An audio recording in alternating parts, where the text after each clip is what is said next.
metal earmuffed hello? I was just hoping for a hug.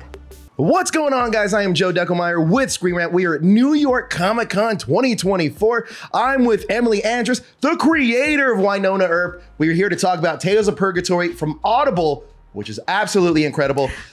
First question I have for you, though, is how did the idea originate between you guys and Audible for Wynonna Earp's Audible debut?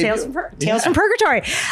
Well, the people at Audible are obviously geniuses. So they knew, So they knew about this passionate fandom, you know, and Earp had been off the air for about 3 years, but they very smartly knew that we had more stories to tell and said, you know what, this would be such an incredible audio set of stories. We kind of went back and forth for over a year, just kind of trying to figure out what it was going to be, if it was going to be its own season. And what we settled on is this anthology kind of like place to fill in the gaps of stories we hadn't been able to tell on the show, maybe some backstory, maybe some time jumps. And it was just so joyful and people seemed to really love it. So yay.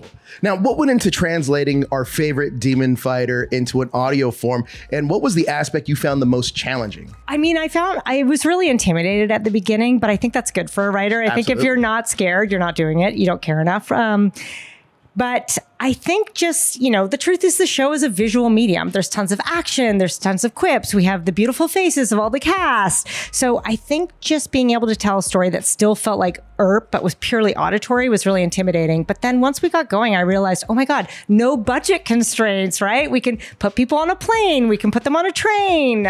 We can go back in time to the Old West. So that became really freeing in a different way. And we just had to be really disciplined when writing about making sure that it was going to be translatable in your ears. And I think we did okay. Absolutely. Yeah. Now, we got some more Wayhaught and Vengeance, which is a delightful surprise. I haven't gotten to listen to Tales of Purgatory yet, but what can you say about our favorite couple, Waverly and Nicole, and how do you keep them fresh in this?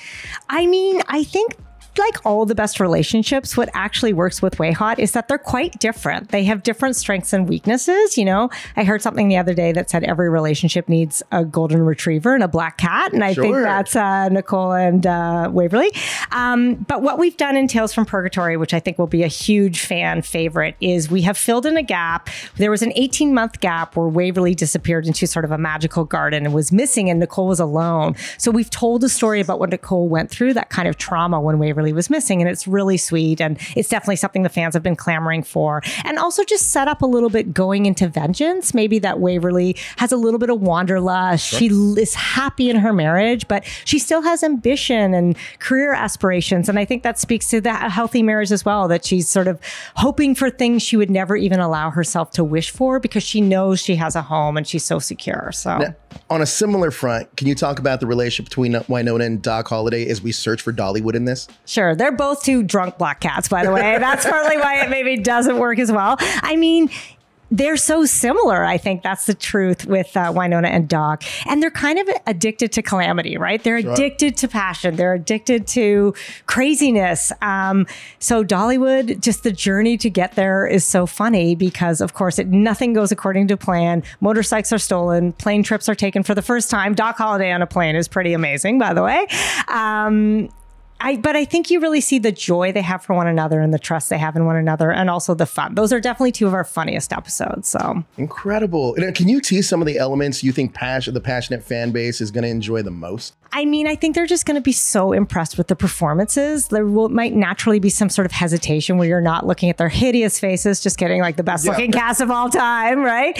But what Audible did, which was so incredible, was really put everyone in the same room, in the same studio for recording these tales. And it made such a huge difference that, you know, Wayhaught are literally staring into each other's eyes as they're recording it. You can really hear the emotion and the passion and the humor. I would love to release the outtakes. There's so many good jokes and so many good moments that didn't make the cut. But I think they're just going to be happy to have more of their faves. You know, it almost feels like borderline fan fiction in a weird way, that it's just these stories stories, these character stories you would never be able to show on the show. So, so on a similar note, I know that fans downloaded this as soon as I hope dropped. so. Yeah. But how does it hold up for newcomers that are coming into the franchise and stepping into the world for the first time? So you can definitely watch this with no cheat sheet, no graph required. I promise. You don't have to have a PowerPoint presentation before you try Tales from Purgatory. All you need to know is that Wynonna Earp is a badass demon hunter. Doc Holliday is Doc Holliday. And then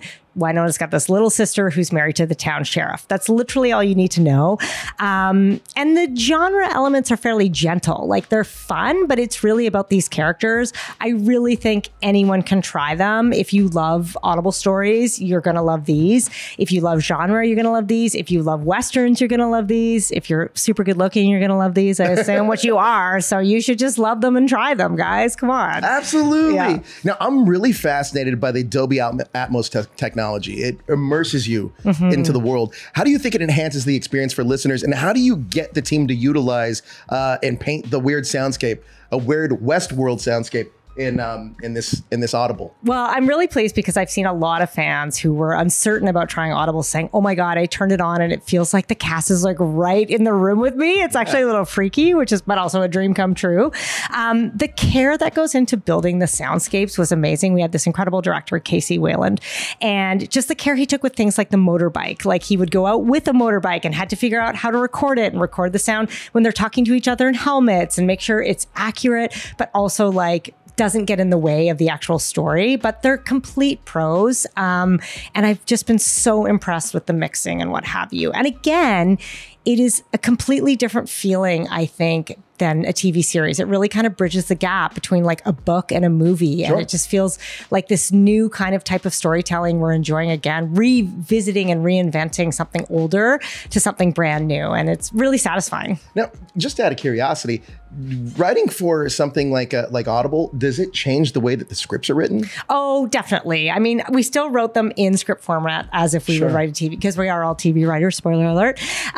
But just things like we would put in a script like Wynonna nods cheekily. Well, no, nobody's going to be able to see that, Emily. So like, you have to be like, she says something cheekily. She says yes cheekily. Just kind of like losing those crutches a little bit and really being disciplined about the fact that like, we're so used to show, don't tell. And this is really tell, don't show, which was like a complete change. But I think it was a good writing exercise and really like, again, made us revisit these characters in a way that was new and both familiar. Sounds like such a fun writing challenge. It was really fun. Now, this isn't the only iconic Canadian property you've worked on or been responsible for. You got Lost Girl, Killjoy, which are top notch, and an instant star, which deserved more. Thank you. What would you say is your secret sauce? Well, to be clear, I did not create those other shows, but I was lucky enough to work on them. I just always careful to say that. I mean, I think the truth about Canada and Canadian television is we are perpetual underdogs. Like, we live in the shadow of the juggernaut, right? You guys are like the cool older sister who has good music, but also sometimes dates the wrong guy. No, just putting that out there. So we are used to kind of being like underdogs and kind of trying to fight for ourselves and to be seen. And because of that, we're very quirky and very open-minded. And I think all my work kind of has that vibe of like not taking itself too seriously, but truly like welcoming diversity, welcoming inclusion, like whatever your freak is, we got room for you in Canada. I know you may not think of us that way, but like, it's true. We're not easily shakeable. I'm gonna tell you, Canada's amazing. Yeah, it is amazing. I agree. Yeah. Speaking of secret sauce, you seem to love working with Tim Rozon. How many more projects will we see him in? Forever. So Tim and I met when we were like 18 on Instant Star Babies. I was wearing like a jump rope as a belt. I don't even know what I was doing. And of course, in walked like the best looking person I'd ever seen. I was like, I'll just stand by this plant when he's around. It's fine. But Tim is honestly one of my favorite people on earth. He's both such an incredible performer, but also such a generous, warm man. But I will tell you, it's funny. I've worked with him so many times that when it came to be Doc Holliday on Wynonna Earp, I actually was a little skeptical. I was like, Tim, I love you, but I'm not sure this is your role. He read for Dolls, who was our FBI agent off the top. And Tim is a very humble fellow, but he said, you know what, Em, I really want to read for Doc Holliday and I know I can nail this.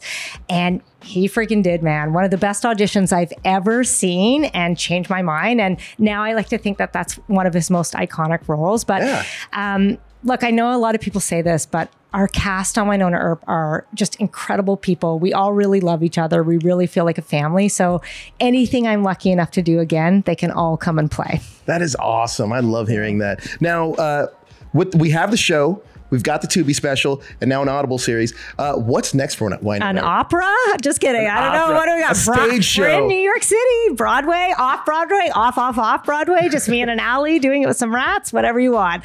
I mean, it's been funny. I will say 2024 turned out to be kind of the year of Earp, which was so funny after being off the air for 3 years. And I was uncertain about going back and telling stories with these characters. But now I feel like I've got the bug again. It's like visiting family and being with people you love. I think there's more Earp stories to tell. I'll do it until I'm running my walker around on set, forgetting all my lines. Well, listen, we're at New York Comic Con. You can take the main stage and do like an Audible, like cast, table read. I think that'd be a lot of fun. That sounds great. Let's do it. Yeah. Well, look, Emily, we'll just kick off whoever's on there. They won't mind. They won't mind. Yeah. Clear the schedule. Not very Canadian, but we'll try it. Right? Yeah. Lots of stories. Lots of stories. Yeah. Well, look, you are amazing. Thank you so much for your time. Thanks for stopping by. Oh, thanks for having me. Thanks, Emily. You just shoot Charlie? Yeah, twice. Do you really think you could leave without me?